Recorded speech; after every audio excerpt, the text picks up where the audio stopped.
Hello, welcome to this short explanation of feminism, explanations of social inequality in general. Feminists focused on, as a social movement and a political movement, on gender inequality. And they argue that this is a result of patriarchy, so a male-dominated system. There are three waves of feminism. So first wave was the suffragette movement, and they were fighting for suffrage, the right for women to vote. Second wave extended this move to liberate women. Liberal feminists within the second wave want to remove barriers to women, which are a result of culture and history. They focus on work and voting. So they're focused on the public sphere, which means outside of the private sphere of the family and home and household. They're focused on the workplace and the political sphere.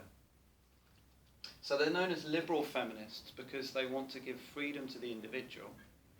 They want to work within capitalism, which is a system of private ownership with individual freedom.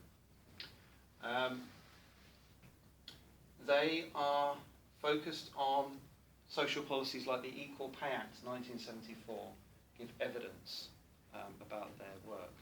Somerville argues that progress has been made. So liberal feminists argue that there is this march of progress. Marxist feminists are different. They focus on the private sphere of the family, but they also focus on the public sphere of work and politics. So they argue capitalism is the cause of women's troubles and patriarchy. Benston talks about unpaid labour by women as a reserve army of labour in the workplace and in the family, unpaid labour. Women are takers of shit, according to Ansley. Women absorb all the abuse from the man, which maintains the capitalist system because the man's revolutionary ire or anger is taken out on the woman, and it doesn't affect the political system in a revolution. The radical feminists go further. They are the most extreme form of feminism. So Purdy argues that women need to go on a baby strike because it's childcare that is the source of women's troubles. Greer argues that women are exploited as wives, mothers and daughters. So radical feminists argue the personal is political. So they go beyond the liberal feminists who only focus on public sphere. The radical feminists focus on all the spheres of life, public and private, not only economic and cultural and political, but also social factors and groups and institutions like the family, media and religion. Radical feminists argue that women are oppressed in every area of life. So politics is the mode or expression of power, so they focus on power relationships in the family and in every other aspect of life. So this has led some radical feminists to argue for sex segregation, or lesbian separatists have argued for the separation of men and women.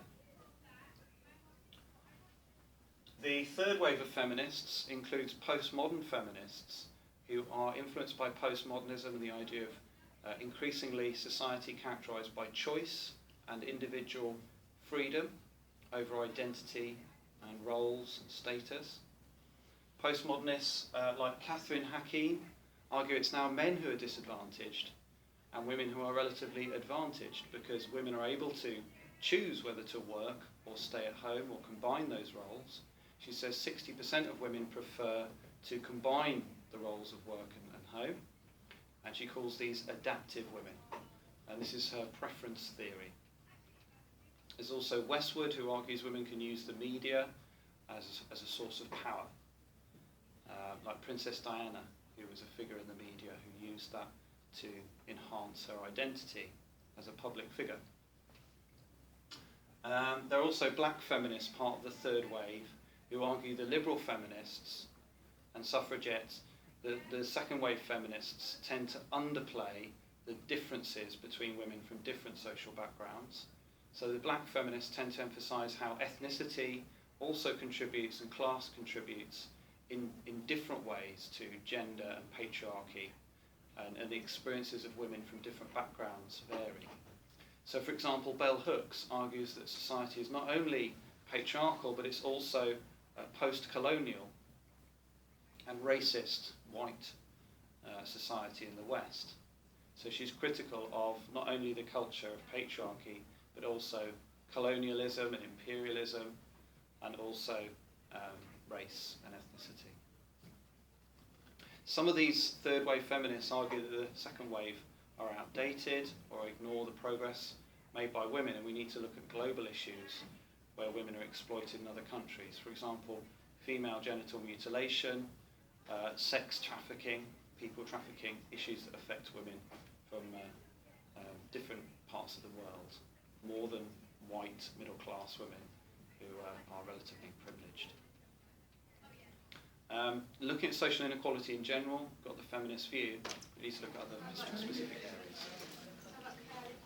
All right, you're right, I'm just recording.